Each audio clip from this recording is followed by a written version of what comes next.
Grabe grabe. Oh, sobrang taas. Oh shit. Oh shit, oh shit.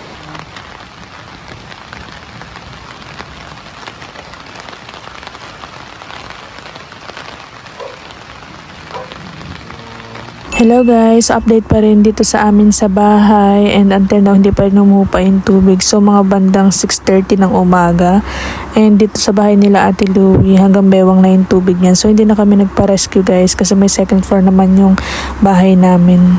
Mga pusa dun sa cage guys, wala na sila dyan, naiakit sa taas. Grabe, hanggang dibdib na pala, no? Bewang?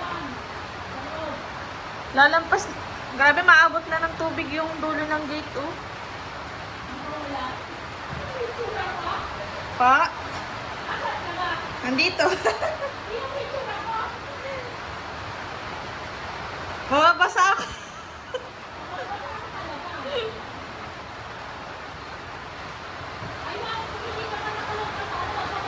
Ay, ang lamig. Hanggang bewang na dito, oh, sa labas. Hala, grabe, parang swimming pool na. Ay!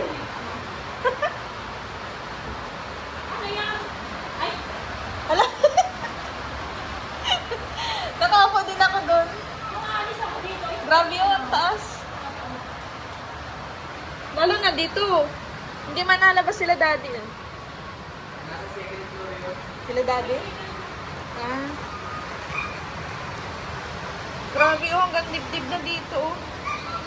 Wala, maabot na yung sampayan namin. Ay, grabe, walang tigil yung ulan. Ay! At yung nakakatakot, baka may ahas. Oh.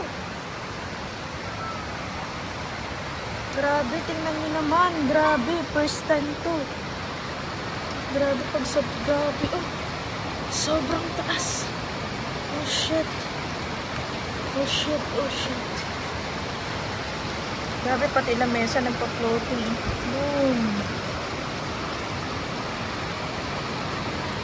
Ay, wait lang yung sapatos na yun. Ay, grabe.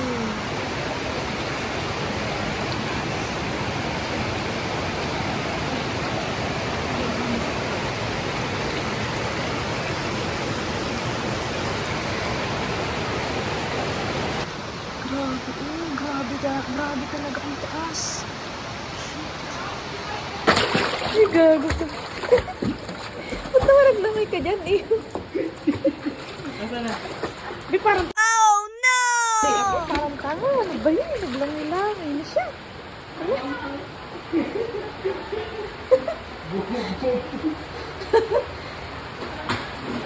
Ala, hindi niya mabuksan. Hindi niya mabuksan. Oh, nalulunod yan. Hindi pa lulunod ang aso.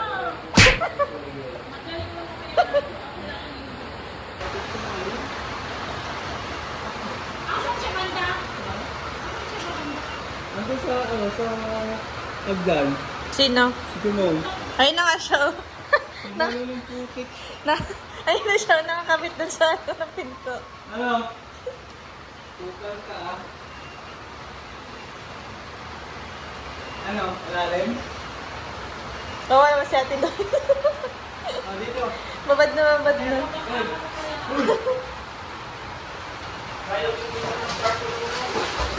Kaya pumunta. Uy, ang taas. Grabe. Ang taas. Hindi, tuyo. Tuyo, mama. Tuyo. Kaya mo? Wait lang, wait. Patulak. Hindi may nakaharap. Ha? Yan. Ay. Ginabangon si Tito na. Dito lang mo. Okay, yan. Tanggal yan, nakaalis yun. Buti na lang paumaga na. Mas kita na ngayon. O, dahan. So, tinan nyo guys yung mga itsura namin dito. Nakapatong lang kami sa aming kama kasi nga hindi rin naman kami pwedeng Silipin ko lang kasi yung ano nga natin. basa na dyan at may tubig na yung loob ng bahay namin. Ito yung sa may kusina namin papunta dun sa labas. Grabe, ang taas ng tubig. And pag akit mo guys sa second floor, sa bubong pa lang, makikita mo na yung itsura niya dun sa labas. So yan, nakikita yung tubig na yan, lampas tao na yan dyan sa kalsada namin. So guys, kapag hindi pa rin yan tumila hanggang alas 8, alas 9 ng umaga, hindi tayo makakapasok niyan. Kasi paano naman tayo makakalakad dyan? Ilagpas tao yan.